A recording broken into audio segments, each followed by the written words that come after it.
4 দিনের আদিবাসী উৎসবের সূচনা করলেন মুখ্যমন্ত্রী মমতা বন্দ্যোপাধ্যায়। একই সঙ্গে বৃহস্পতিবারের অনুষ্ঠানে আদিবাসী ছন্দে পা মেলালেন মুখ্যমন্ত্রী, বাজালেন মাদলও। ঝাড়গ্রাম স্টেডিয়াম থেকে আদিবাসী দিবসের সূচনা করলেন মুখ্যমন্ত্রী মমতা বন্দ্যোপাধ্যায়। রাজ্যের উদ্যোগে আগামী 4 দিন ধরে আদিবাসী দিবস উপলক্ষে চলবে উৎসব। বৃহস্পতিবার অনুষ্ঠানে আদিবাসী ছন্দে পা মেলালেন মমতা, বাজালেন মাদলও। ঠিক ঘরের মেয়ের মতো আদিবাসী ছন্দে পা মেলাতে দেখা যায় তাকে। সঙ্গে ছিলেন মন্ত্রী বীরবাহা হাঁসদা।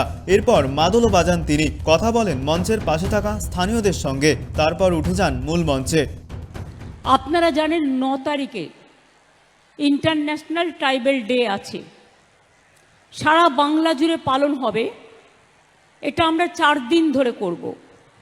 আমি ঝাড়গ্রামে উদ্বোধন করে দিলাম আজকে 7 তারিখে, কিন্তু এটা চলবে 7, 8, 9, 10 4 দিন ধরে বিভিন্ন জেলায় চলবে। তাই আদিবাসী দিবস উপলক্ষে সবাইকে জানাই আমাদের অনেক অনেক জয় জোহার এবং অনেক অনেক প্রণাম ও সালাম। মঞ্চ থেকে একাধিক বাসিন্দার হাতে সরকারি প্রকল্পের সুবিধা তুলে নেন তিনি, কোলে তুলে নেন এক খুদেকে, তাকে ভরিয়ে দেন আদরে। এরপর মঞ্চ থেকে একাধিক ইস্যুতে কেন্দ্রকে নিশানা করেন তিনি, সাফ জানিয়ে দেন কোনো পরিস্থিতিতেই এনআরসি হতে দেবেন না তিনি। নাম না করে তোপ দাগেন মোদি শাহকে, বলেন যারা আইন তৈরি করছেন তারা পারবেন জন্মের শংসাপত্র দেখাতে। আমাদের এখানে ফর্ম ফিল আপ করুন, আমরা দেব। কোনো না জেনে ফর্ম ফিল আপ করবেন না। আপনার ডিটেলস নিয়ে গিয়ে ভোটার লিস্ট থেকে নাম বাদ দিয়ে দেবে, আর নিয়ে বলবে এই নাও এনআরসির নোটিশ নাও। আমরা মানব না।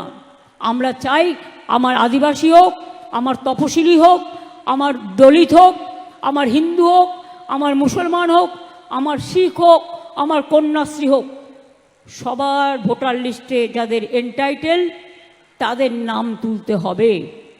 পরিকল্পনা আছে সেন্ট্রাল গভর্নমেন্টের। আমি সরি, আমার বলা উচিত কিনা আমি জানি না, কিন্তু এত মানুষ আছেন জেনে রাখুন। যারা ভাবছেন আপনার এপিক কার্ড আছে আর কিছু করতে হবে না, নিয়মটা পাল্টে দিয়েছে। নতুন করে আবার নাম তোলার চক্রান্ত চলছে। ভোটার লিস্টে নাম আছে কিনা আগের লিস্ট দেখলে হবে না, নতুনভাবে গিয়ে ক্রস চেক করতে হবে।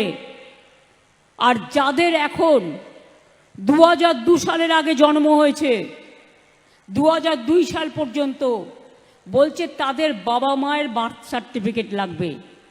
এবার বলুন তো, আমরা যখন ক্ষমতায় এসেছিলাম আমি দেখেছিলাম ইনস্টিটিউশন ডেলিভারি, মানে যারা বার্থ সার্টিফিকেট পেতে পারে হসপিটালে জন্মেছে, সেটার সংখ্যা ছিল 60%। তার আগে 20 থেকে 30 থেকে 40, 50 হয়েছে। আমরাও হোম ডেলিভারি, আমাদের এই স্কুলের সার্টিফিকেট। এবার আপনারা আমাকে বলুন, এখন যদি বলে 2 সালে যার 18 বছর বয়স হয়েছে, 2 সাল থেকে আজকে যোগ করুন 23 বছর, যদি তার বাবা মার 20 বছরও বয়স হয় মায়ের, তার মানে কত হলো? 46 বছর। সেই 46 বছর আগেকার বাবা মায়ের বার্থ সার্টিফিকেট জোগাড় করতে হবে। কজনের আছে? কজনের আছে? যারা বলছে তাদের আছে তো? জিজ্ঞেস করুন, যারা আইন করছে তাদের আছে তো? প্রতি বছর 9ই আগস্ট পালিত হয় বিশ্ব আদিবাসী দিবস। আদিবাসীদের অধিকার, সংস্কৃতি ও ঐতিহ্যকে স্বীকৃতি সম্মান জানাতেই এই দিনটি উদযাপন করা হয়। বৃহস্পতিবার অর্থাৎ 7ই আগস্ট ঝাড়গ্রাম স্টেডিয়াম থেকে আদিবাসী দিবসের সূচনা করেন মুখ্যমন্ত্রী মমতা বন্দ্যোপাধ্যায়। উৎসবে ভরপুর আগামী 4 দিন উদযাপিত হবে রাজ্য জুড়ে আদিবাসী কৃষ্টি ও ঐতিহ্য। Bureau report, tribe TV Bangla.